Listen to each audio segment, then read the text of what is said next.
والنعم یا ذا الفضل والکرم یا عالم السر والہمم یا خالق اللوح والقلم یا رب البیت والحرم الصلاۃ والسلام علی النبی الامی المکی المدنی التجلی التام والمجل الاتم مالک الحدوث سلطان القدم ابی العقول والنفوس والبشر وهو علة العلل ابی القاسم محمد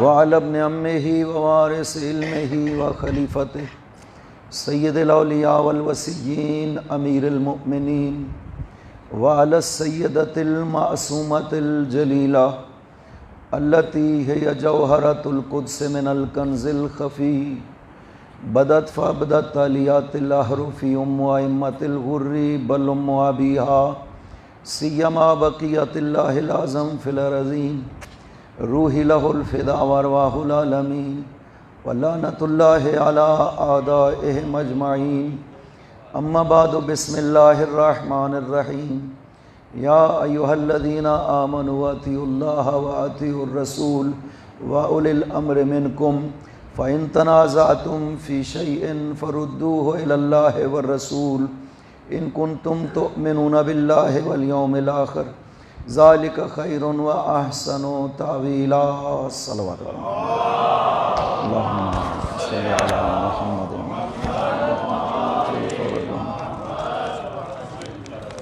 آپ سے گزارش ہے بار دیگر والدین جناب قاسم جعفری سید غلام حسین سید غلام حسن جعفری والدہ سید محمد جمیل جعفری اور مرحومہ سیدہ منور سلطانہ بنت سید تقی کا آپ سے گزارش ہے ان مرحومین کے لیے ایک مرتبہ سورہ فاتحہ 3 مرتبہ سورہ توحید پڑھی۔ بسم اللہ الرحمن الرحیم الحمدللہ رب العالمین الرحمن الرحیم مالک یوم الدین ایاک نعبد و ایاک نستعین اہدنا الصراط المستقیم صراط الذین انعمت علیہم غیر المغضوب علیہم ولا الضالین بسم اللہ الرحمن الرحیم قل هو اللہ احد اللہ الصمد لم یلد ولم یولد ولم یکن له کفوا احد بسم اللہ الرحمن الرحیم قل هو اللہ احد اللہ الصمد لم یلد ولم یولد ولم یکن له کفوا احد بسم اللہ الرحمن الرحیم قل هو اللہ احد اللہ الصمد لم یلد ولم یولد ولم یکن له کفوا احد اللہم بحق زہرا و ابیہا و بالہا و بنیہا اغفر للمؤمنین والمؤمنات والمسلمین والمسلمات خصوصاً اغفر للمرحومین المغفورین المذکورین واحشرہما مع الائمۃ المیامین بفضلک ورحمتک یا ارحم الراحمین صلوات بر محمد اللہم صلی علی محمد وعلی محمد۔ خداوند عظیم کا ارشاد گرامی ہے، سورہ نساء کی 59 نمبر آیت ہے۔ خدا ارشاد فرماتا ہے یا ایھا الذین آمنوا اطیعوا اللہ واطیعوا الرسول واولی الامر منکم، اے ایمان والو آپ پر واجب ہے اطاعت کرو اللہ کی اور اس کے رسول کی اور اولی الامر کی۔ فإن تنازعتم فی شیء فردوہ الی اللہ والرسول، اگر آپ کسی چیز میں جھگڑا کریں تو اسے اللہ اور رسول کی طرف لوٹا دیں۔ ان کنتم تؤمنون باللہ والیوم الآخر، اگر آپ ایمان رکھتے ہیں اللہ پر اور یوم آخرت پر، ذالک خیر و احسن تاویلا، یہ انجام کے لحاظ سے بہت اچھی بات ہے۔ قرآن کریم میں خداوند عظیم نے یہ ہماری ذمہ داری لگائی ہے کہ آپ ان 3 ہستیوں کی اطاعت کریں اور آپ پر ان کی اطاعت کرنا واجب قرار دیا گیا ہے، اور اطاعت حاصل کرنے کے لیے ضروری ہے کہ معرفت حاصل کی جائے۔ لہٰذا پہلے مرحلہ میں ہمارے اوپر واجب ہے اللہ کی رسول کی اور اولی الامر کی معرفت حاصل کریں، پہچان ہوگی تو تبھی ہم ان کی اطاعت انجام دے سکتے ہیں اور اطاعت کر سکتے ہیں۔ معرفت حاصل کرنا ہماری ذمہ داری ہے، معرفت کروانا خدا کی ذمہ داری ہے۔ یہ خدا کا فرض ہے کہ ہمیں معرفت عطا کرے، پہچان وہ کروائے گا، قبول کرنا ہماری ذمہ داری ہے۔ لہذا خدا کی ذات کی معرفت خدا کروائے گا، پاک پیغمبر کی معرفت خدا کروائے گا، اور اولو الامر کی معرفت بھی خدا کروائے گا۔ ہماری ذمہ داری یہ ہے کہ جیسے اس نے فرمایا ہے ویسا قبول کریں اور مان لیں اس کو۔ لہٰذا معرفت خداوند عظیم سب سے بڑا ہدف، سب سے بڑا مقصد یہ ہے کہ انسان خدا کو پہچانے۔ یہ جو عبادات ہیں یہ اسی خاطر ہیں، خدا کی معرفت کی خاطر ہیں۔ اصل مقصد عبادات میں معرفت خدا ہے۔ خدا کہتا ہے میں نے یہ پوری کائنات اس لیے خلق کی، ان کے بیچ میں جو کچھ قرار دیا، ساری مخلوقات زمین و آسمان کے درمیان میں، یہ سب کی سب کس لیے؟ یتنزل الامر بینہن، ان کے بیچ میں خدا کہتا ہے میں اپنا امر بھی نازل کرتا ہوں، کس لیے؟ لتعلموا ان اللہ علی کل شیء قدیر وان اللہ قد احاط بکل شیء علما، تاکہ آپ کو خدا کی قدرت اور خدا کی معرفت حاصل ہو سکے۔ میں نے یہ سب کائنات اس لیے خلق کی، زمین و آسمان اس لیے خلق کیے، زمین و آسمان کے درمیان امر نازل کیا، سب اور سب کس خاطر؟ تاکہ آپ پہچانیں، لتعلموا، تاکہ آپ کو علم حاصل ہو سکے دو باتوں کا، ان اللہ علی کل شیء قدیر، خدا ہر چیز پر قادر ہے۔ دوسرا آپ کو علم ہو سکے کہ ان اللہ علی کل شیء بکل شیء محیط، کہ وہ احاطہ بکل شیء علما، کہ وہ ہر چیز کے علم پر محیط ہے خداوند عظیم۔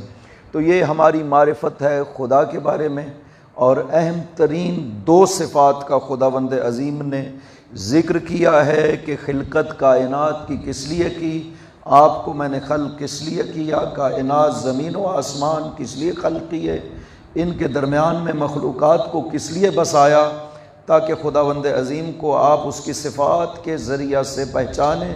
اور صفات میں سے دو صفتوں کا خصوصیت کے ساتھ خداوند عظیم ذکر کرتا ہے، ایک یہ کہ خداوند عظیم ہر چیز پر قادر ہے، اور دوسرا ہر چیز کا علم رکھتا ہے خداوند عظیم۔ یہ ہے ہمارے لیے معرفت خداوند، جو وہ کہتا ہے کہ میں نے خلقت ہی اس لیے کی ہے تاکہ آپ مجھے پہچانیں۔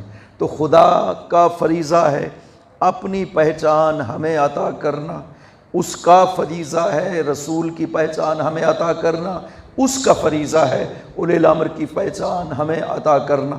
خدا نے یہ سارا دین جو ہمیں بتایا ہے یہ اسی خاطر تاکہ ہم اس دین کو پہچانیں اور اس دین پر عمل کر سکیں۔ بیان تو خدا نے کیا ہے دین کو، اگر وہ بیان نہ کرتا تو ہمیں دین کا پتہ نہ چلتا۔ تو یہ ساری معرفتیں خداوند عظیم عطا کرتا ہے، اور غیبت میں اور دعا بھی کرنی چاہیے۔ یہ معرفت بھی دعا کے نتیجے میں حاصل ہوتی ہے، اور حتیٰ انسان گناہ سے توبہ کرنا چاہتا ہے تو وہ بھی خدا کی طرف سے خصوصی توفیق ہوگی تو انسان کو توبہ کرنے کا بھی موقع مل سکتا ہے، ورنہ انسان کو توبہ کا بھی ممکن ہے موقع نہ مل سکے جب تک توفیق خدا نہ ہو سکے۔ ورنہ صرف کسی چیز کو ان آنکھوں سے دیکھ لینا یہ کافی نہیں ہے۔ بہت سو نے آنکھوں کے ذریعے سے دیکھ لیا تھا حق و حقیقت کو، لیکن انہوں نے قبول نہیں کیا، اس لیے کہ قبول کرنے کے لیے یہ انسان کے اندر جو دل ہے نا، روح انسان، وہ آمادہ ہونی چاہیے کہ جس حق کو پہچانا ہے اس حق کو مان بھی لے۔ سب سے اہم مسئلہ ہے حق کو پہچاننا، اور دوسرا اہم مسئلہ ہے اس حق کو قبول کرنا۔ ایک حدیث ہے کہ ثلاثۃ طوبی لہم السابقون الی ظل عرش اللہ، تین لوگ ہیں جن کو طوبیٰ خوشخبری ہے اور وہ خوش بخت ہیں، باسعادت ہیں، السابقون الی ظل عرش اللہ، انہیں عرش خدا کی طرف سب سے پہلے بھیجا جائے گا، سایہ عرش خدا کے نیچے قرار پائیں گے سب سے پہلے۔ یہ تین کون سے لوگ ہیں؟ ایک وہ ہے الذین یقبلون الحق اذا سئلوا، کہ جب حق کا سوال کیا جاتا ہے تو وہ حق کو مان لے۔ دوسرے کون سے لوگ ہیں؟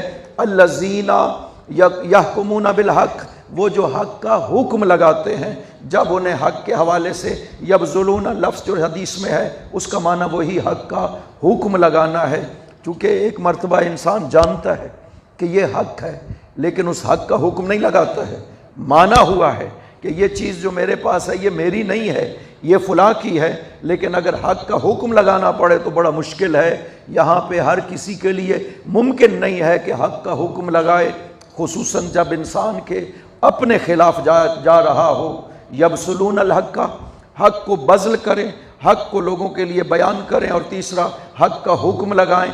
یہ تین لوگ ہیں اور تینوں کام بہت مشکل۔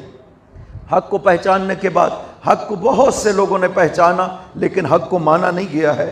سب سے مشکل مرحلہ ہے پہچاننے کے بعد حق کو مان لینا، اور اس سے اگلا مسئلہ ہے کہ انسان حق کو مان لے اور پھر اس حق کو ادا بھی کر دے صاحب حق کے لیے جسے وہ جان چکا ہے، جسے وہ مان چکا ہے۔ انسان، میں کہا کرتا ہوں ایک بات کہ یہاں تو ممکن ہے بہت سے لوگ کسی کا مال دبا کر کے بیٹھے ہیں، کسی کا حق دبا کر کے بیٹھے ہیں، کورٹ میں ثابت نہیں ہو سکا اس کے خلاف، گواہ قائم نہیں ہو سکے، تو وہ مطمئن ہو گیا کہ کورٹ میں میرے حق میں فیصلہ ہو گیا۔ دل کے لحاظ سے جانتا ہے کہ یہ میرا حق نہیں تھا جو میں نے لیا ہے، لیکن وہ مطمئن ہو گیا چونکہ کورٹ میں میرے حق میں فیصلہ ہو گیا۔ نہ یہ اس فیصلے کی کوئی حیثیت نہیں ہے، فیصلہ اس بارگاہ میں ہونا ہے جہاں پہ اس حق کا سامنا انسان کو کرنا پڑے گا۔ تب پتہ چلے گا کہ میں نے وہ تھوڑا سا جو حق کسی کا کھا لیا تھا اس کا یہاں پہ مجھے کتنا بڑا بدلہ دینا پڑ رہا ہے۔ وہاں کہے گا کہ کاش مجھے زندگی مل جاتی اور میں سب کچھ جو کچھ میرے پاس تھا وہ دیتا، اور یہ ایک عذاب اور یہ مصیبت جو ہے وہ میرے گلے سے اتر جاتی۔ وہاں پہ اتنا سا جو حق کھایا گیا ہے اس کا بھی اتنا عظیم عذاب سہنا پڑے گا کہ لوگ خواہش کریں گے کہ کاش دوبارہ ہمیں موقع ملے اور ہم یہ حق صاحب حق کو لوٹا کر کے آئیں۔ خدا کہتا ہے یہ کبھی بھی حق ختم نہیں ہوتا۔ نہج البلاغہ میں حضرت نے ارشاد فرمایا ہے کہ حق قدیم لا یقتل، حق پرانا ہونے سے باطل نہیں ہو جاتا ہے، حق حق رہتا ہے۔ جو کسی کا حق ہے، حتیٰ نسلیں تبدیل ہو گئیں، ممکن ہے موجودہ نسل کو پتہ ہی نہ ہو کہ یہ ہمارے پاس جو مکان ہے یہ ہمارا نہیں ہے، یہ ہمارے جاد پردادے وغیرہ نے کسی سے غصب کیا تھا اور نسلوں میں ہم یہی سمجھتے رہے ہمارا ہے، ممکن انہیں پتہ نہ ہو۔ شرعی ان کی کوئی ذمہ داری نہیں ہے چونکہ انہیں پتہ نہیں ہے۔ ہاں، جس کے لیے ثابت ہو جائے کہ یہ حق ہمارا نہیں ہے اسے ادا کرنا پڑے گا۔ سب سے مشکل مسئلہ ہے حق کو پہچاننا، اس سے اگلا مشکل مرحلہ ہے حق کو بذل کرنا کہ انسان وہ حق ادا کر دے جس کا ہے، اور اس سے بھی اگلا مشکل مرحلہ یہ ہے کہ انسان اگر اپنے خلاف حق کے حوالے سے فیصلہ دینا پڑے تو انسان پوری دلیری کے ساتھ اس فیصلے پہ کھڑا ہو جائے کہ ولو میرے خلاف ہے، اگرچہ یہ میرے خلاف ہے، میرا نقصان ہے اس میں، لیکن حق کا مسئلہ ہے، میں اس حق میں ذرہ برابر بھی کمی نہیں کر سکتا ہوں۔ یہ جب مولا تشریف لائیں گے، میں عرض کر رہا تھا کہ یہ مسئلہ بہت کھل کے پیش آنا ہے آپ کو۔ آپ یاد رکھیے کہ حق قدیم ہونے سے کبھی بھی باطل نہیں ہوتا۔ جتنا بھی حق پرانا ہو جائے، صدیوں پرانا ہو جائے، جس نے نہ حق لیا ہوا ہے وہ ہر حال میں اسے واپس کرنا پڑے گا۔ آج نہیں، پتہ نہیں ہے، لیکن جب حضرت تشریف لائیں گے پھر پتہ چل جائے گا۔ حضرت کے بارے میں عنوان کیا ہے کہ حضور پاک کی یہ حدیث مشہور تمام بزرگ جو محدثین ہیں انہوں نے نقل کی ہے، بخاری و مسلم کو چھوڑ کر ابن داؤد وغیرہ، ابن ماجہ وغیرہ سب نے اس حدیث کو نقل کیا ہے کہ زمین کی عمر میں حتیٰ اگر ایک دن بھی باقی رہ جائے لطول اللہ ذالک الیوم، خداوند عظیم اس دن کو لمبا کر دے گا۔ کیوں؟ اس لیے کہ حتیٰ یبعث رجلا من اطرتی، خداوند عظیم میری اطرت کے میرے بیٹے کو اس دنیا میں بھیجے گا، یبعث مبعوث فرمائے گا۔ وہ کیا کرے گا؟ آ کر کے یملأ الارض قسطا وعدلا کما ملئت ظلما وجورا، وہ میرا بیٹا آ کر کے زمین کو قسط و عدل سے بھر دے گا جیسے ظلم و جور سے بھر چکی تھی۔ حضرت کا تو عنوان ہی یہی ہے۔ جب جس ہستی کا عنوان ہی یہی قرار دیا گیا تو کیا سمجھتے ہیں حضرت آ کر کے سب سے پہلا کام جو کرنا چاہیں گے وہ یہی ہوگا کہ جو ناحق ہے، یہ دونوں لفظ ہیں، ان دونوں لفظوں کے معنی الگ الگ، وہ زمین کو قسط و عدل سے بھر دے گا۔ قسط کا مطلب ہے ناحق کسی کو نہ دینا، یہ ہے قسط۔ عدل کا مطلب ہے جس کا جتنا حق ہے اسے پورا ادا کرنا۔ تو حضرت دونوں کام کریں گے کہ ناحق اگر کسی کے پاس ہے اسے واپس لیں گے، اور جس کا جتنا حق بنتا ہے اسے ادا کرتے چلے جائیں گے۔ تو جس ہستی کی حکومت کا عنوان ہی یہی قرار دیا گیا ہے، مقصد ہی یہی قرار دیا گیا ہے، پھر یہ جتنے ناحق قبضے ہیں وہ حضرت کے دور میں دینے پڑیں گے۔ حضرت کے پاس جائیں گے اور حضرت پہلی بات ہی یہی کہیں گے کہ میرے پاس اب دوبارہ تب آنا جب وہ حق ادا کر کے آؤ جو تمہارے پاس موجود ہے۔ انسان کو یاد خواب بھی نہیں، نسلوں میں سابقہ کہیں پہ کوئی غصب ہو گیا تھا، تھوڑی بھی نہیں، 20 مربع زمین، 100 مربع زمین نسلوں میں کہیں اوپر غصب ہو گئی، اب وہ نسلوں میں چلی آ رہی ہے، سوچ بھی نہیں ہوگی کہ یہ ہماری زمین نہیں ہے۔ حضرت ارشاد فرمائیں گے جاؤ یہ حق ہے، یہ آپ کا نہیں ہے، یہ فلاں کا ہے، یہ اس کے حوالے کر آؤ، پھر میرے پاس آنا، تب تم امام کو ماننے والے ہو، امام کو قبول کرنے والے ہو۔ یہ کتنا مشکل مرحلہ ہے۔ اگر آج انسان کو پتہ چل جائے، حضرت کے ظہور سے پہلے، تشریف لانے سے پہلے اگر پتہ چل جائے، تو یہ جرت ہم میں پیدا ہونی چاہیے کہ یہ حق ہے ہم ادا کریں۔ اور ہم میں تو جرت کتنی زیادہ ہے کہ ہمیں حق خدا کا تو پتہ ہے کہ میرے مال میں خدا کا اتنا حق بنتا ہے، ہم اسے بھی ادا نہیں کرتے ہیں۔ کوشش کرتے ہیں کہ خدا کہتا ہے کہ یہ مال میں نے آپ کو عطا کیا ہے، اس مال میں سے تھوڑا میرا حق ہے، وہ تم مجھے ادا کرتے رہنا، خمس کی شکل میں یا زکوٰۃ کی شکل میں۔ خدا کہتا ہے کہ تم یہ جب ادا کرو گے میں تمہیں اور اضافہ کروں گا، اور زیادہ دوں گا۔ وہ کہتا ہے بس آپ یہ 5واں حصہ جو ہے نا 20% یہ مجھے ضرور ادا کرنا، چونکہ یہ میرا حق ہے تمہارے اوپر۔ مومن کی پہچان بھی سورہ حجرات کے ابتدا میں خداوند عظیم نے یہی ذکر کیا، انما المؤمنون الذین آمنوا باللہ ورسولہ ثم لم یرتابوا۔ صرف اور صرف مومن وہ ہیں کہ جو اللہ اور رسول پہ ایمان لے آتے ہیں، ثم لم یرتابوا، اور پھر ذرہ برابر بھی شک و شبہ نہیں کرتے، ایمان لے آتے ہیں، ان کے قدم کہیں پر بھی ڈگمگاتے نہیں ہیں۔ وَجَاهَدُوا بِأَمْوَالِهِمْ وَأَنفُسِهِمْ فِي سَبِيلِ اللَّهِ۔ مومن وہ ہیں جو راہ خدا میں جہاد اور کوشش کرتے ہیں اپنے مال کے ذریعے سے اور اپنے جان کے ذریعے سے۔ مال یہ واجبات الہی ہیں جو آپ کے مال میں خدا نے واجب کیا ہے، اور جان کے ذریعے سے جہاد کا مطلب یہ عبادات ہیں جو اپنے جسم کے ذریعے سے آپ انجام دیتے ہیں، یہ بھی جہاد در راہ خدا ہے۔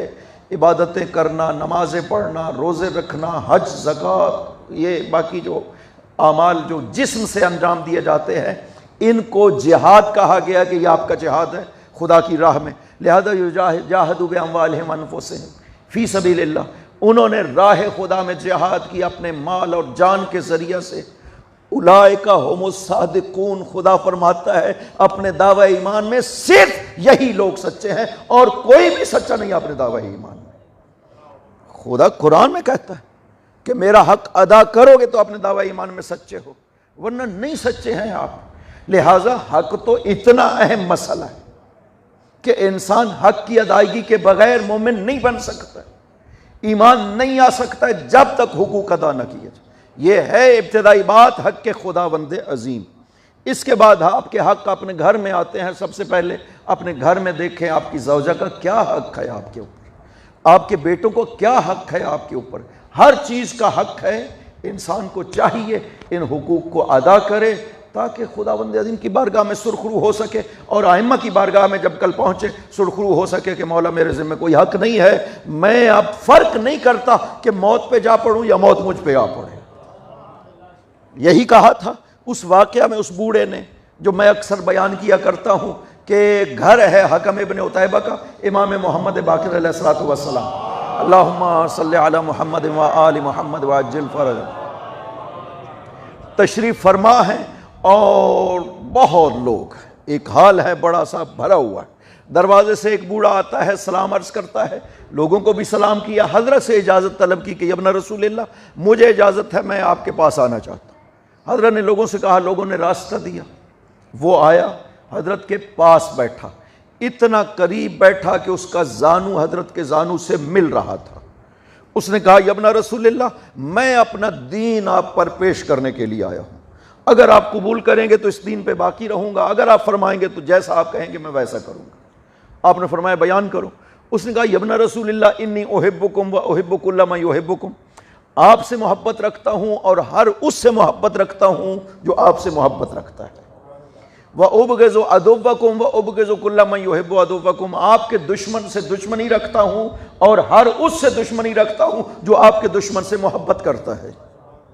وَأُحِلُّ حَلَالَكُمْ وَأُحَرِّمُ حَرَامَكُمْ، جس چیز کو آپ حلال کہتے ہیں میں بھی حلال کہتا ہوں، جس چیز کو آپ حرام کہتے ہیں میں بھی اسے حرام کہتا ہوں۔ وَأَرْجُو أَمْرَكُمْ، اور آپ کی حکومت کا منتظر ہوں، منتظرین میں سے شامل ہوں۔ فَهَلْ تَرْجُو لِي ابْنَ رسول اللہ، کیا میرے لیے امید ہے ان عقائد اور نظریات کے ساتھ کہ آخرت میں بخشا جاؤں گا؟ آپ نے ارشاد فرمایا کہ میں اپنے بابا کے پاس بیٹھا ہوا تھا، یعنی چوتھے امام کے پاس، اور اسی طرح ایک شخص نے آ کر کے میرے بابا سے اسی طرح کا سوال کیا جیسا تم مجھ سے کر رہے ہو، تو میرے بابا نے ارشاد فرمایا اذا بلغت الی ہنا، جب تمہاری روح یہاں پر پہنچے گی وہاں پہ میں بھی موجود ہوں گا، میرے بابا حسین بھی موجود ہوں گے، بابا علی بھی موجود ہوں گے، پیغمبر بھی موجود ہوں گے، تم ایسی چیزیں دیکھو گے کہ تمہاری آنکھیں بھی ٹھنڈی ہو جائیں گی، تمہارا دل بھی ٹھنڈا ہو جائے گا۔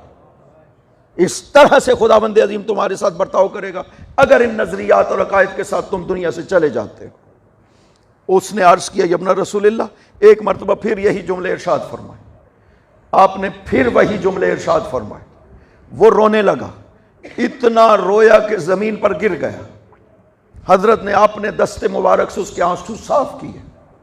اس کے بعد وہ اٹھا، عرض کیا یا ابن رسول اللہ، اب میرے لیے فرق نہیں پڑتا میں صبح مر جاؤں یا شام کو مر جاؤں، اس لیے کہ مجھے یقین ہو گیا ہے کہ میرا راستہ سیدھا جنت کو جاتا ہے، خدا مجھے محمد والے محمد کے ساتھ محشور فرمائے گا۔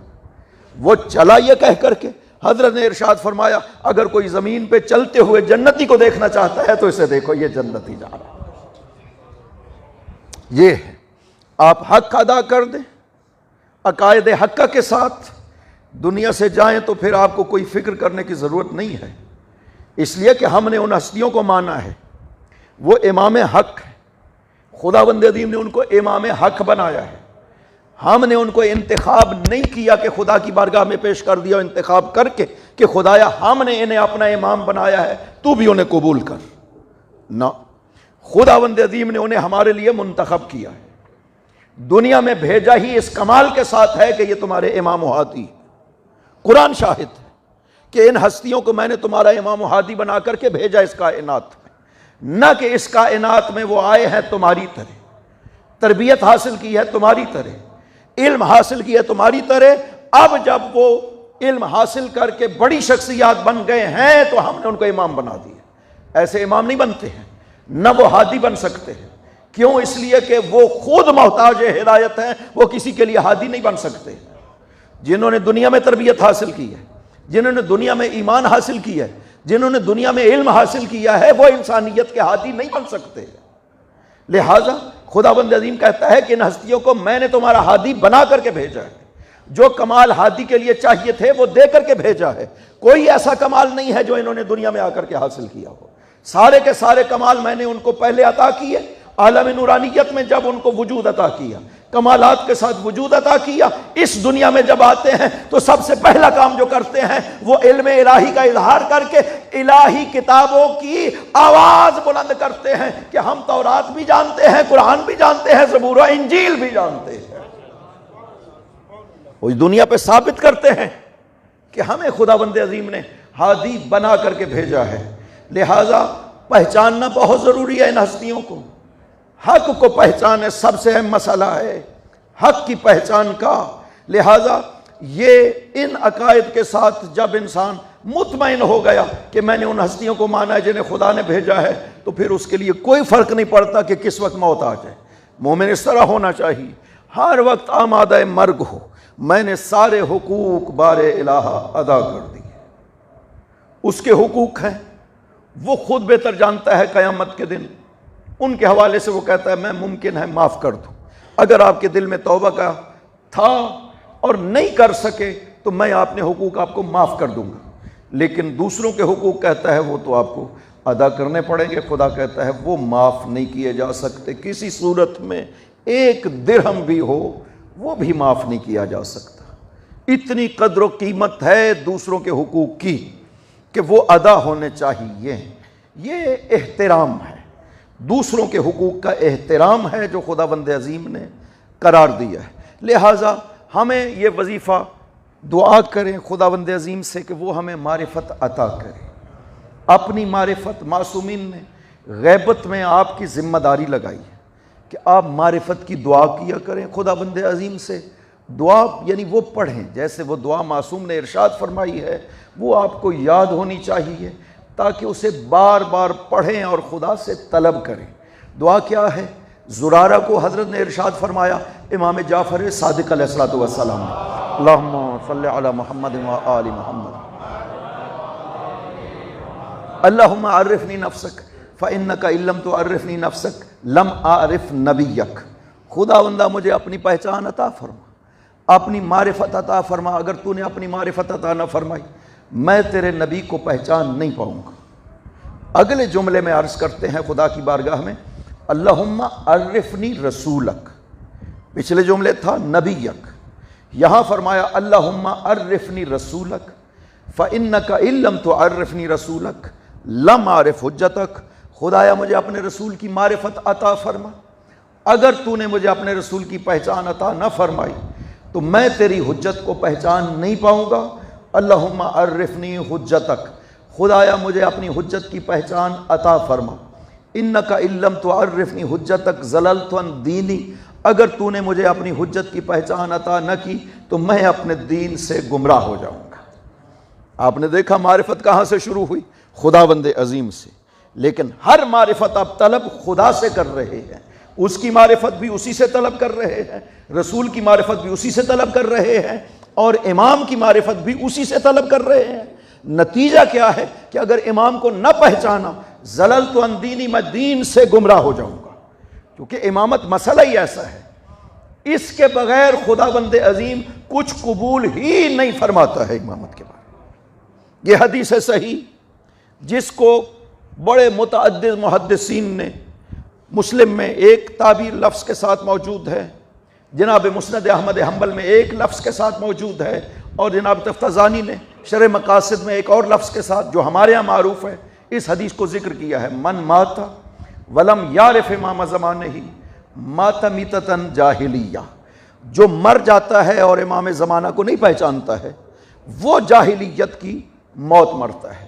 یہاں پہ خداوند عظیم نے، یہ زبان پیغمبر سے چونکہ حدیث نشر ہوئی ہے، حکم خدا سے نشر ہوئی ہے، سوال یہ پیدا ہوتا ہے کہ کیوں یہ نہیں کہا من ماتا ولم یعرف امام زمانہ حی یا حیاتن جاہلیہ، کہ اگر کوئی زندہ رہتا ہے اور امام کو نہیں پہچانتا تو اس کی زندگی جاہلیت کی زندگی ہے۔ یہ سوال ہے کہ رسول خدا نے یہ کیوں کہا کہ اس کی جاہلیت موت جو ہے وہ جاہلیت کی موت ہے، زندگی کا کیوں نہیں کہا کہ اس کی زندگی جاہلیت کی زندگی ہے؟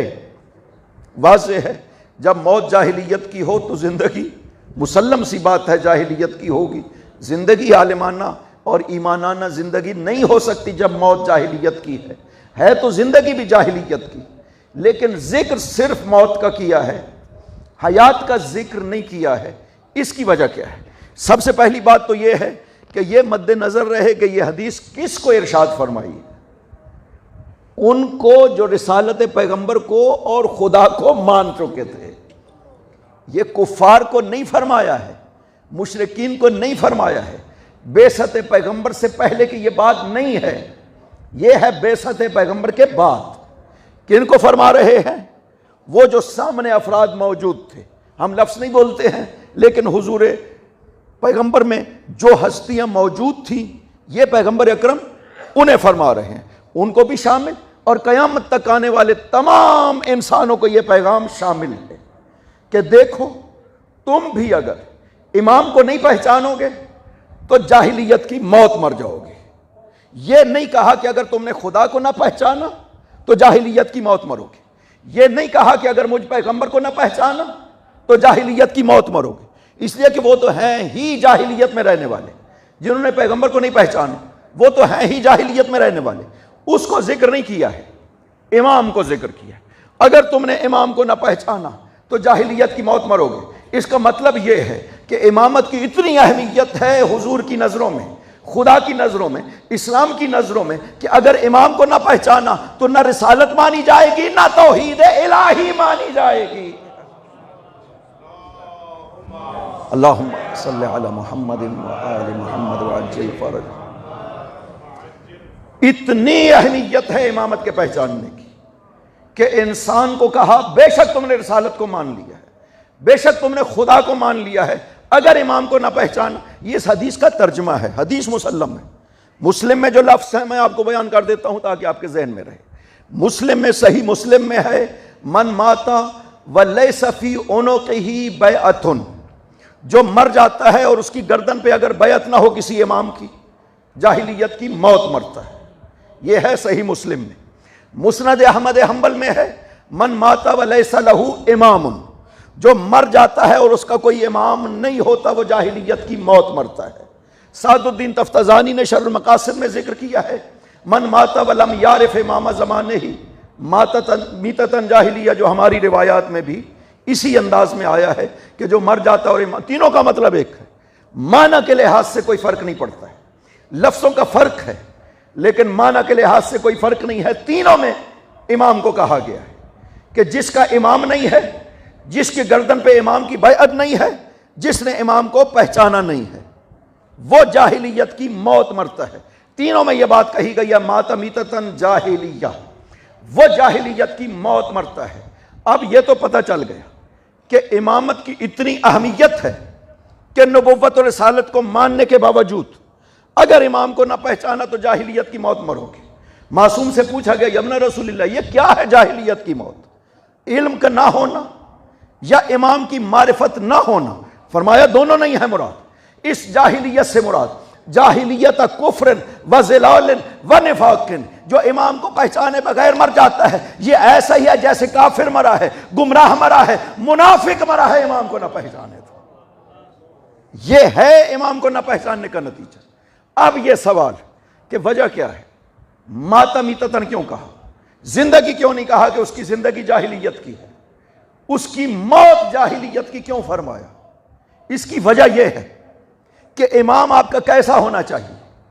ایسا جو صرف دنیا میں آپ کے لیے امام ہو، آخرت کے حوالے سے اگر اس سے بات کرو کہ تم میرا ساتھ دو گے، امام انکار کر دے کہ نہیں، آخرت میں تم اپنے ذمہ دار، میں اپنا ذمہ دار، میرا تمہارے ساتھ کوئی تعلق نہیں ہے۔ معصوم یہ فرمانا چاہتے ہیں، پیغمبر فرمانا چاہتے ہیں کہ اسے امام نہ ماننا جو آخرت میں تمہاری ذمہ داری نہ لے، امام اسے ماننا جو موت کے بعد کے مراحل کی تمہاری ذمہ داری لینے کے لیے آمادہ ہونا چاہیے، اسے امام ماننا۔ زندگی کی تو خوبصورتیوں کا دعویٰ سارے کرتے ہیں، یہ جو حاکم ہیں، جو حکومتیں کرتے ہیں، سب کے سب کہتے ہیں ہم تمہاری زندگی کو بدل دیں گے، ہم تمہیں روٹی بھی دیں گے، کپڑا بھی دیں گے، مکان بھی دیں گے۔ یہ سب زندگی سے تعلق ہے۔ یہ جتنے دعوے حکومتیں کرتی ہیں وہ زندگی کے بدلنے کی کرتی ہیں کہ ہم تمہاری زندگی بدل دیں گے، ہم تمہاری زندگی عالی بنا دیں گے، ہم تمہیں ایشیا کا ٹائیگر بنا دیں گے، ہم یہ کر دیں گے، وہ کر دیں گے۔ سارے دعوے کرتے ہیں کس کے لیے؟ جو حاکم ہے نا ظاہری تخت پر بیٹھا، اس کا دعویٰ صرف اور صرف آپ کی زندگی میں ہوگا۔ خدا یہ فرمانا چاہتا ہے زبان پیغمبر سے کہ امام وہ نہیں ہے جو صرف تمہاری زندگی کے لیے دعویٰ کرے، امام وہ ہے جو تمہاری موت کو منزل معراج بنا سکتا ہو، اسے امام ماننا۔ یا علی یا علی،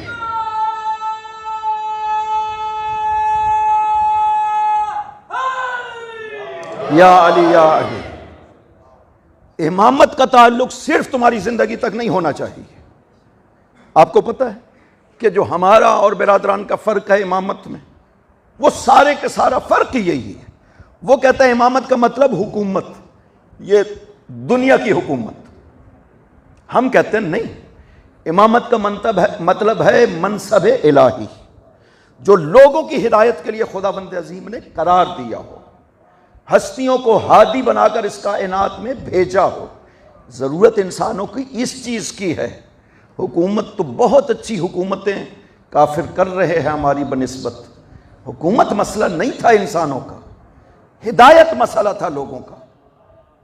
خدا کے لیے، خدا سے جو ہمیں ضرورت تھی وہ ہادی الہی کی ضرورت تھی، ظاہری حاکم کی ضرورت نہیں تھی، اور نہ خدا نے کبھی ظاہری حاکم معین کی کہ میں تمہاری حکومت کے لیے فلاں شخص کو نامزد کرتا ہوں، تمہارا وزیر اعظم فلاں شخص ہونا چاہیے، نہ پیغمبر اکرم نے کیا، نہ خداوند عظیم ایسا کرتا ہے۔ خدا سے جو ہمیں ضرورت ہے وہ ہادی الہی کی ضرورت ہے کہ ایسی ہستیوں کو بھیجے اس کائنات میں جو اس دین کی ہدایت کا فریضہ انجام دے سکے۔ لہذا فرق صاف پتہ چل گیا کہ وہ جو ظاہری حکومت کا حاکم بنایا جاتا ہے وہ آپ کو اس دنیا کے لحاظ سے سہولتوں کا دعویٰ کر سکتا ہے، لیکن آخرت کے لحاظ سے کسی سہولت کا وہ وعدہ تمہارے ساتھ نہیں کرے گا۔ وہ جو امام حق ہے وہ تمہارے ساتھ آخرت کے لحاظ سے سہولتوں کا وعدہ کرتا ہے۔ پیغمبر فرماتے ہیں من احب ان یحیی حیاتی ویموت مماتی ویدخل جنت عدن غرسہ ربی فلیوال علی ابن ابی طالب، جو چاہتا ہے اس دنیا میں محمد جیسی زندگی بسر کرے، دنیا سے جاتے ہوئے محمد جیسی موت کے ساتھ جائے اور اس جنت میں داخل ہو جو خدا نے قرار دی ہے، وہ علی ابن ابی طالب سے ولایت کرے، یہ ساری منزلیں اسے عطا ہو جائیں۔ ابن عساکر نے تاریخ مدینہ دمشق میں اس حدیث کو نقل کیا، فلیوال علی ابن ابی طالب وَلْيَقْرَدْ بِالْآئِمَّةِ مِنْ وَلْدِهِ، علی سے محبت کرے، موالات رکھے اور ائمہ طاہرین کی اقتداء کرے، خداوند عظیم اسے دنیاوی زندگی کے لحاظ سے یہ عظمتیں عطا کرے گا، آخرتی موت کے لحاظ سے وہ عظمتیں کہ پیغمبر جیسی موت ہونی چاہیے، اور جنت میں داخلہ یقینی ہو جاتا ہے۔ امام حق وہی ہے جو آپ کو آخرت کا وعدہ کرے، یہ سب سے بڑی پہچان ہے امام حق کی۔ وہ امام حق نہیں ہو سکتا جو آپ کو کہے کہ اب آخرت میں میری آپ کی کوئی ذمہ داری نہیں، میرا کام صرف دنیا میں تمہاری رہنمائی کرنا تھا۔ نہ، امام حق دنیا میں جو رہنمائی کرتا ہے وہ اسی مقصد کے لیے کرتا ہے کہ کل آخرت میں جنت میں جا سکے۔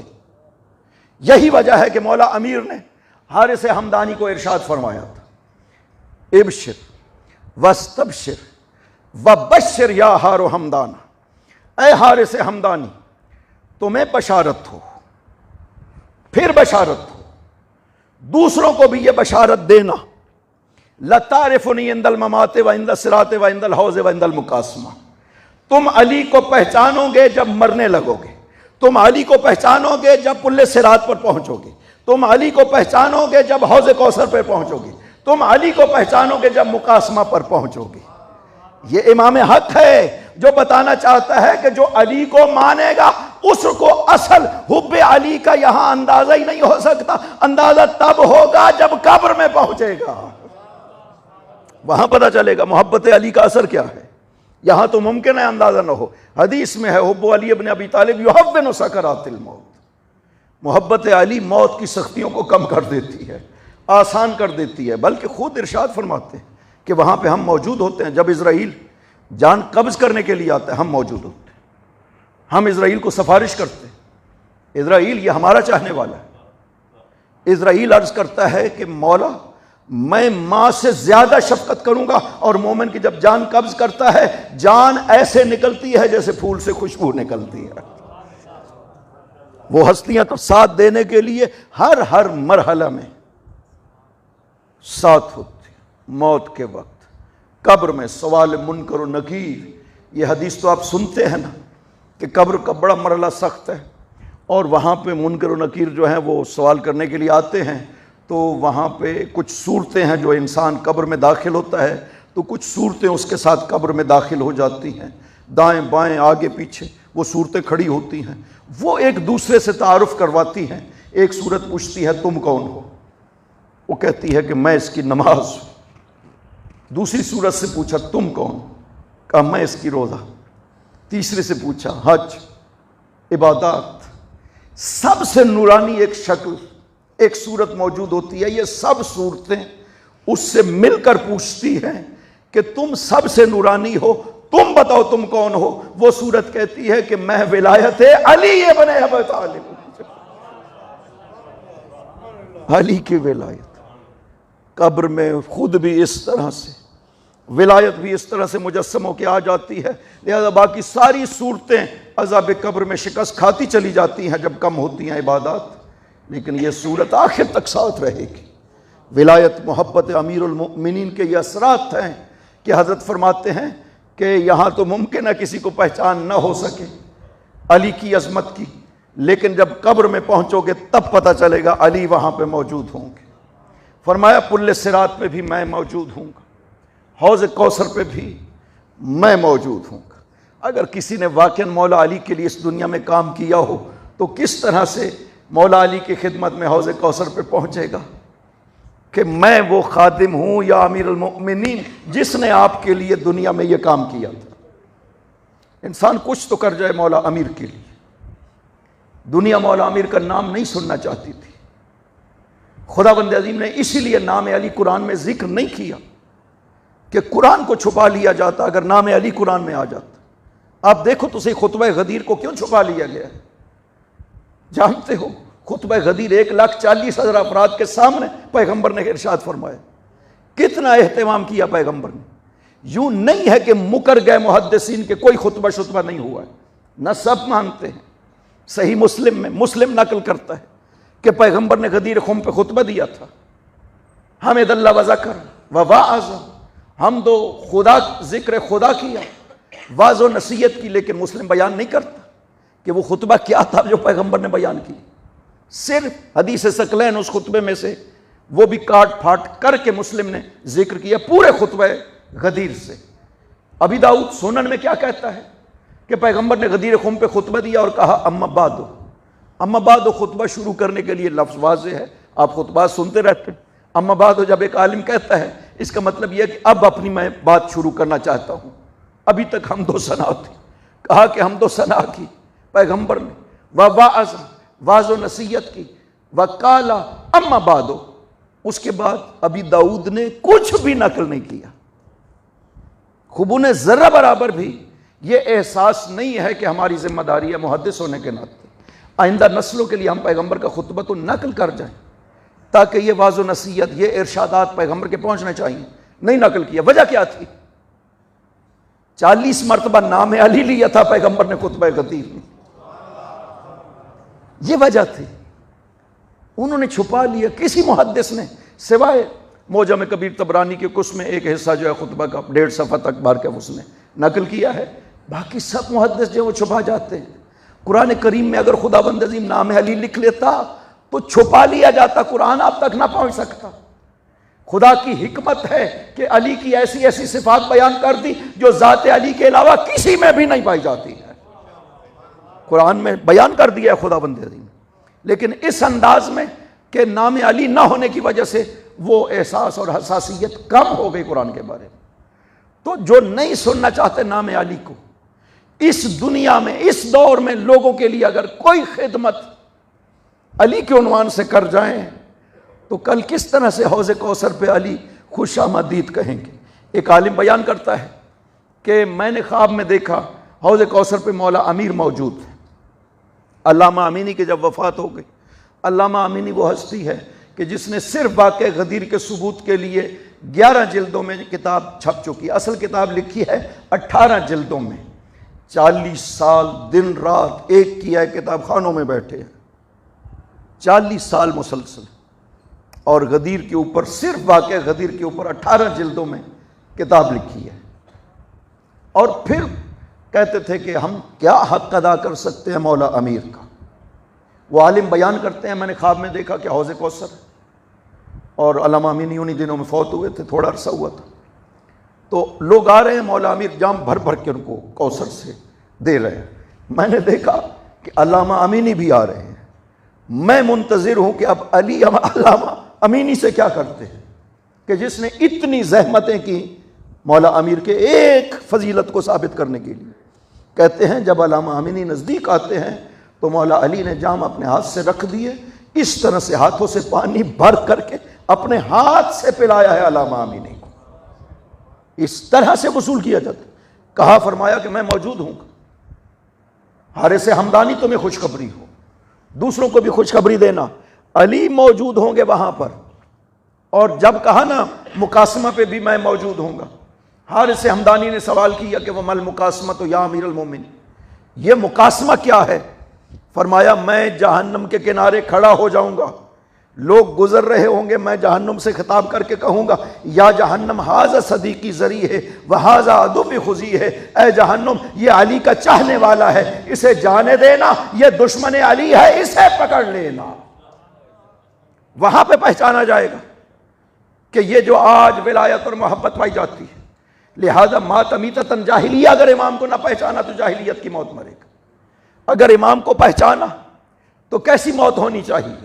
عظمت کی، ایمان کی، تمام کمالات وہاں پہ نظر آ جاتے ہیں۔ انسان واقعاً جب صاحب ایمان دنیا سے جاتا ہے تو مرنے سے پہلے فرشتے آ کر کے اسے خوشخبریاں شروع کر دیتے ہیں، ابھی روح انسان کی نہیں نکلی ہوتی تو خوشخبریاں خدا کی طرف سے شروع ہو جاتی ہیں، فرشتے وہ خوشخبریاں لے کر کے آنا شروع ہو جاتے ہیں، ابھی انسان کی روح قبض نہیں ہوئی ہوتی۔ یہ محبت آل محمد کا اثر ہے۔ اگر انسان کے دل میں محبت آل محمد پائی جائے تو اس طرح سے وصول کیا جاتا ہے، اس دنیا سے جانا یہ کمال کا جانا بن جاتا ہے۔ پھر انسان پچھتاتا نہیں ہے کہ میں دنیا سے خالی ہاتھ جا رہا ہوں، نہیں، جب مومن جاتا ہے تو وہ منزل کمال کی طرف سفر شروع کرتا ہے۔ فرمایا گیا حدیث میں کہ یہ پھر تمہاری آخری غم اور مصیبت ہوتی ہے جب دنیا سے جانے لگتے ہو، آگے تو راحت نعمت خداوند عظیم نے تیار کر رکھی ہیں۔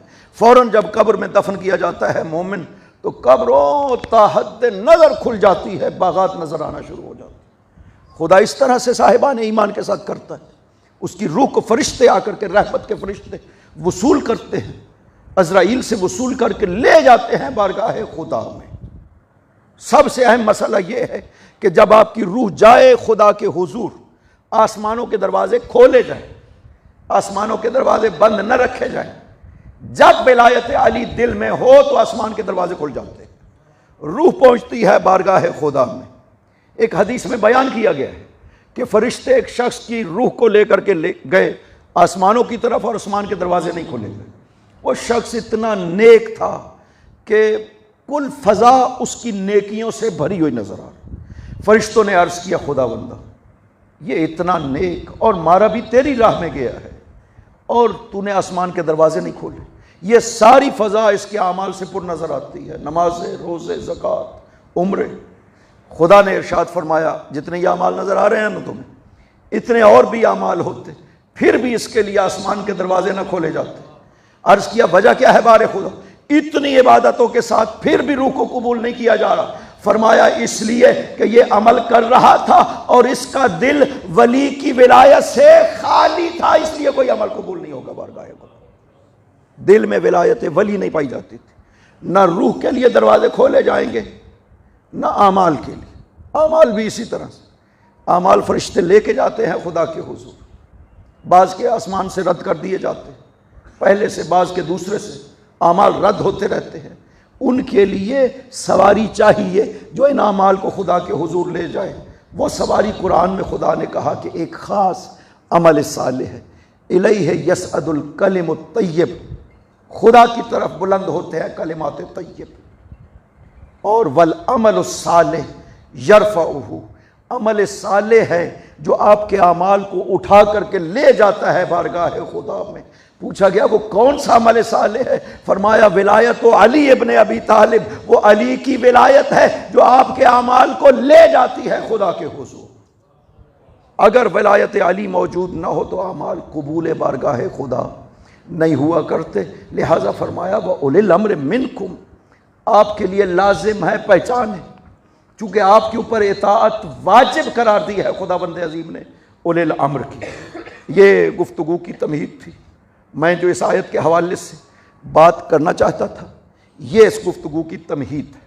کل ایک اہم گفتگو میں آپ کو بیان کروں گا جو تقریباً کم سننے میں آئی ہوگی اس آیت کے حوالے سے، کہ اولی الامر کی پہچان میں اختلاف کیا گیا ہے، نہ خدا میں اختلاف ہوا نہ رسول میں اختلاف ہوا، اولی الامر کے لیے اختلاف کیا گیا۔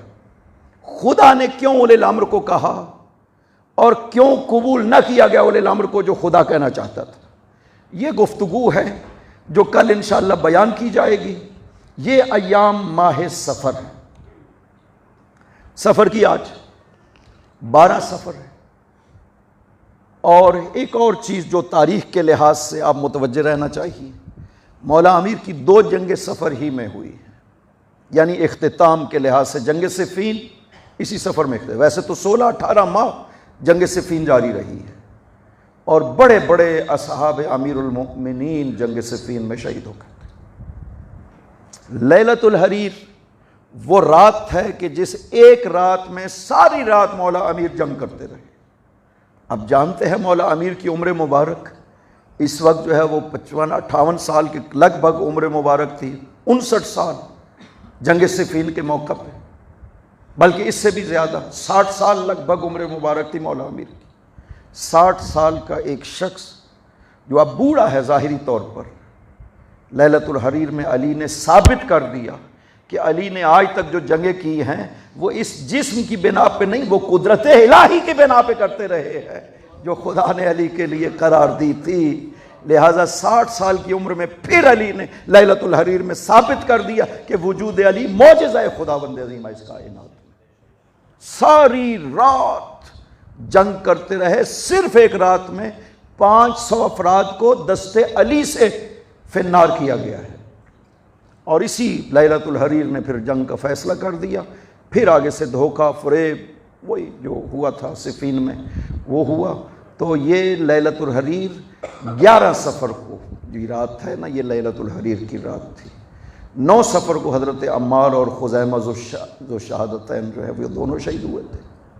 11 کو یہ واقعہ پیش آیا لیلۃ الحریر کا، اور اس کے بعد 15 کو وہ حکمین کا مسئلہ جو پیش آیا تھا کہ دومت الجندل میں 2 شخص جو ہے وہ بیٹھ گئے اور انہوں نے فیصلہ کیا تھا حکمیت کے حوالے سے، یہ ماہ سفر میں پیش۔ جنگ نہروان بھی ماہ سفر میں، انہی دنوں میں جنگ نہروان بھی پیش آئی مولا امیر کو اگلے سال، ٹھیک۔ تو یہ واقعات بھی انہی دنوں میں پیش آئے۔ ایک بڑی اہم بحث ہے کہ پاک پیغمبر نے حدیث صحیح میں ارشاد فرمایا کہ اے علی، اصحاب کو ارشاد فرمایا ان منکم من یقاتل علی تعویل القرآن کما قاتلت علی تنزیلہ، آپ میں سے ایک ہستی ایسی ہے جو تعویل قرآن پہ جنگ کرے گی جیسے میں محمد نے تنزیل قرآن پر جنگ کی ہے۔ اصحاب پوچھتے رہے، کسی نے کہا میں ہوں، فرمایا نہیں، دوسرے نے کہا میں ہوں، فرمایا نہیں۔ حضرت نے ارشاد فرمایا وہ جو خاسف النال، جو میرا جوتا گانٹھ رہا ہے نا، وہ ہے جو تعویل پہ جنگ کرے گا، وہ علی ابن ابی طالب تشریف فرما تھے۔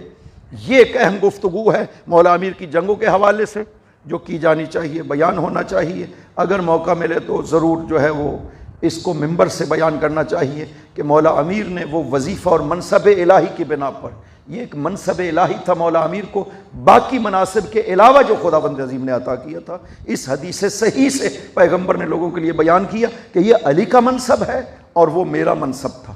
میرے منصب کا تقاضا تھا لا الہ الا اللہ پڑھانا، محمد رسول اللہ پڑھانا۔ علی کے منصب کا تقاضا ہے علی ولی اللہ پڑھانا لوگوں کو۔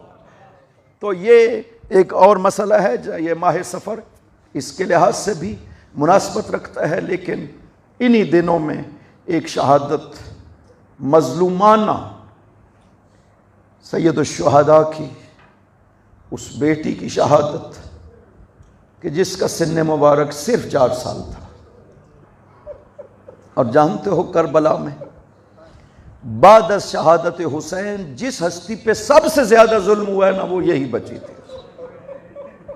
میں نے جو مقتل میں پڑھا ہے، اتنا ظلم بعد از حسین کسی اور پہ مجھے نظر نہیں آتا جتنا جناب سکینہ پہ کیا گیا۔ یعنی آپ آزمائش کی عظمت دیکھیں، کتنی بڑی آزمائش، اور وہ مقام دیکھیں، عمر مبارک دیکھیں صرف 4 سال، مقام بہت تھا۔ سید الشہداء کا یہ لفظ ہے، یہ جملے ہیں کہ سکینہ یاد خدا میں محو رہتی ہے۔ یہ مقام معنوی لحاظ سے کتنی عظمتیں حضرت سکینہ کی ہونی چاہیے کہ سید الشہداء اس بچپن میں ارشاد فرما رہے ہیں کہ سکینہ یاد خدا میں محو رہتی ہے۔ لیکن ایک ایک مرحلہ پر انسان کا جگر پھٹتا ہے، وہ مصیبتیں جو اس ہستی پر وارد ہوئی ہیں بعد از شہادت حسین۔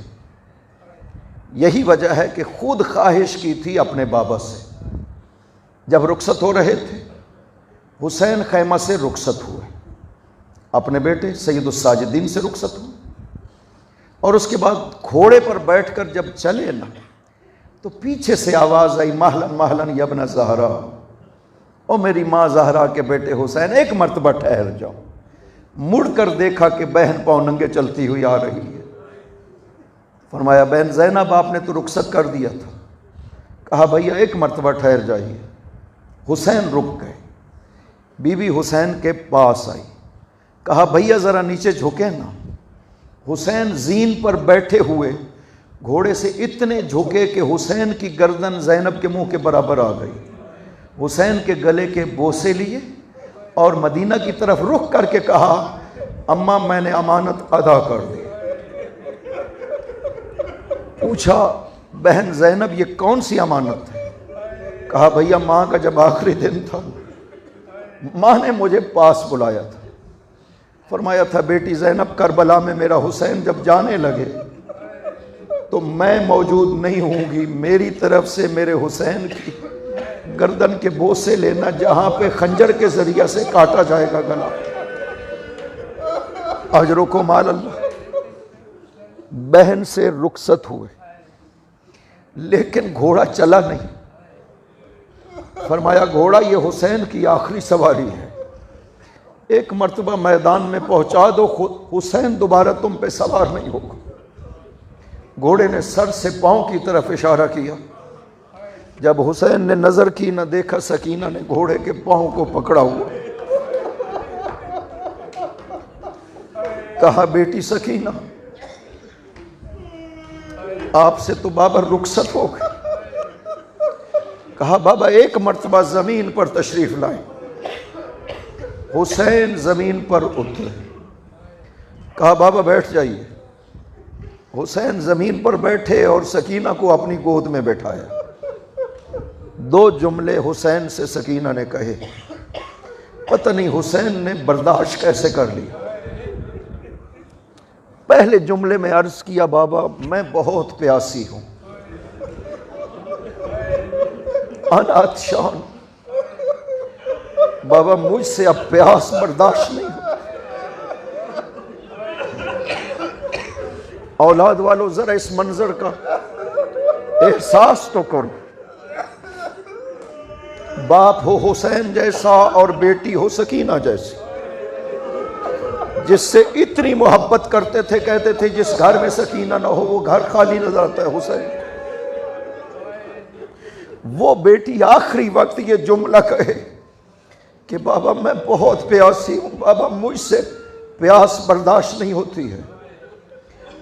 بابا آپ تو امام ہیں، آپ پانی کو حکم دے زمین سے باہر آ جائے میں پی لوں بابا۔ فرمایا بیٹی سکینہ میں پانی کو جب حکم دوں گا پانی باہر آ جائے گا، لیکن یاد رکھنا آج اگر تم نے پانی پی لیا نا کل قیامت کے دن تمہارے نانا کی امت پیاسی رہ جائے گی۔ ہاتھوں کو باندھ کے کہا بابا مجھے پانی نہیں چاہیے، میرے نانا کی امت کو پیاسا نہیں رہنا، میں پیاسی رہ لوں۔ دوسرے جملے میں جو ارشاد فرمایا نا، بابا میں صبح سے اب تک دیکھ رہی ہوں جو بھی مقتل میں گیا نا بابا وہ واپس نہیں آیا، مجھے پتہ ہے بابا آپ بھی جا رہے ہیں، آپ نے واپس نہیں آنا بابا، میں یتیم ہو جاؤں گی، کوئی مجھ سے پیار نہیں کرے گا۔ بابا ایک مرتبہ مجھ سے ویسا پیار کرے نا جیسے یتیموں سے کیا جاتا ہے۔ حسین نے بوسے لینا شروع کیے، سکینہ نے چیخنا شروع کیا۔ حسین نے کہا او بیٹی سکینہ اپنے آنسوؤں سے حسین کے جگر کو چھلنی نہ کرو، اس لیے کہ آگے آپ کو بہت زیادہ رونا ہے۔ یہ جملے ہیں حسین کے کہ بیٹی سکینہ آگے آپ کو بہت زیادہ رونا ہے۔ وہ ہستی جو اس وقت اتنی پیاسی تھی کہ پیاس برداشت نہیں ہو رہی تھی، لیکن جب حسین کا گھوڑا خیمے میں خالی واپس آتا ہے نا تو سب سے پہلے جو خیموں سے نکلی وہ سکینہ تھی۔ جا کر کے گھوڑے کے گلے میں بازو ڈال کر کے ایک سوال کیا تھا، او میرے بابا کے گھوڑے، مجھے یہ بتاؤ میرے بابا کو پیاسا مارا گیا یا میرے بابا کو پانی پلایا گیا؟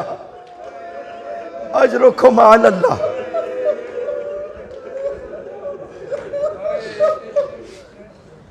ایک ایک منزل پر سکینہ پہ بہت ظلم ہوا، کبھی تماچے مارے گئے، کبھی کوڑے مارے گئے سکینہ کو،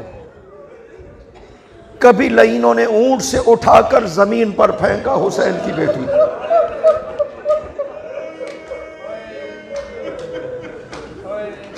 یہ کتنا بڑا درد ہے سید الساجدین سے پوچھو، جو کان مغلولا بالغل الجامعہ، زنجیروں میں پورا جسم امام جکڑا ہوا تھا، کچھ بھی نہیں کر سکتے تھے، دیکھتے رہتے تھے۔ شام کے راستوں میں ایک صحرا میں وہ نیزہ رک جاتا ہے جس پر حسین کا سر تھا۔ سپاہیوں نے آ کر کے سید الساجدین سے پوچھنا شروع کیا، زبان سے نہیں، ہاتھوں سے پوچھتے تھے، یہ بتاؤ تمہارے بابا کا نیزہ کیوں نہیں چلتا؟ پھوپھی کو آواز دی، پھوپھی اماں ان اونٹوں کو دیکھو جن اونٹوں پہ بچے سوار ہیں، کوئی بچہ گر گیا ہوگا اس لیے کہ بابا کا نیزہ نہیں چل رہا۔ جب علی کی بیٹی نے نظر کی نا اس اونٹ پر جس پر سکینہ کو سوار کیا گیا تھا، وہ اونٹ خالی نظر آیا۔ پھر علی کی بیٹی نے اونٹ کے رکنے کا انتظار نہ کیا، بیٹھنے کا انتظار نہ کیا، اپنے آپ کو گرایا علی کی بیٹی نے اور دوڑتی ہوئی واپس گئی اس صحرا میں جہاں پر قافلہ نے پڑاؤ کیا تھا۔ دور سے دیکھا کہ ایک بی بی بیٹھی ہوئی ہے، اس کی گود میں سکینہ سو رہی ہے۔ آہستہ ہو گئی علی کی بیٹی، کہیں میرے قدموں کی آواز سے سکینہ جاگ نہ جائے۔ پاس جا کر کے کہا، بی بی آپ کا شکریہ، اس لیے کہ سکینہ کربلا سے لے کر یہاں تک آرام سے سو نہ سکی، آپ کی گود ملی، آج سکینہ آرام سے سوئی ہے۔ ماں نے رو کر کے کہا، او بیٹی زینب، تم نے مجھے پہچانا نہیں، میں تیری ماں زہرا ہوں۔ اجرکم علی اللہ۔ ظلم سہتا ہوا یہ قافلہ حسین دو سفر کو پہنچا شام۔ کتنے دن گزرے زندان میں سکینہ کو، اس سفر میں کیا حالت ہوئی اس مظلومہ کی کہ 2 ہفتے بھی برداشت نہ کر سکی۔ آدھی رات کو خواب میں دیکھا بابا تشریف لائے، سکینہ نے گفتگو شروع کر دی، بابا آپ کے بعد ہم پہ بڑے ظلم ہوئے، بابا میرے در کھینچے گئے، میرے کان زخمی ہو گئے، بابا میری پھوپھیوں کو نیزے مارے گئے، بابا ہمارے خیموں کو آگ لگائی گئی، بابا میری پھوپھیوں کی چادریں لوٹی گئی۔ جانتے ہو بیویوں کی چادریں کیسے لوٹتے تھے؟ شامی بیویوں کی پشت پہ نیزہ مارتے تھے، بی بی زمین پہ گر جاتی تھی، پھر آ کر کے چادر بھی چھینتے تھے اور در بھی کھینچتے تھے، بیویوں کے سر بھی زخمی ہو گئے، پشت بھی زخمی ہو گئی۔ اس طرح سے لوٹا گیا حسین کی بہنوں کو اور بیٹیوں کو کربلا۔ سکینہ نے بیان کرنا شروع کی، حسین نے پیار کرنا شروع کیا، سکینہ نے چیخیں مار کر کے رونا شروع کیا۔ اسی حالت میں سکینہ بیدار ہو گئی۔ بیویوں نے پوچھا، سکینہ بیٹی کیا ہوا؟ کہا میں نے بابا کو خواب میں دیکھا، میں اپنے بابا سے ملنا چاہتی ہوں۔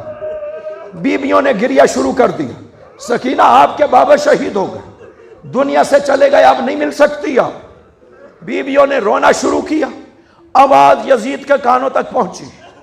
اس نے پوچھا کہ پتہ کرو یہ بیویاں کیوں رو رہی ہیں۔ پتہ کرایا گیا، بتایا گیا کہ یزید حسین کی ایک 4 سال کی بیٹی ہے جو اپنے بابا کو یاد کر کے رو رہی ہے۔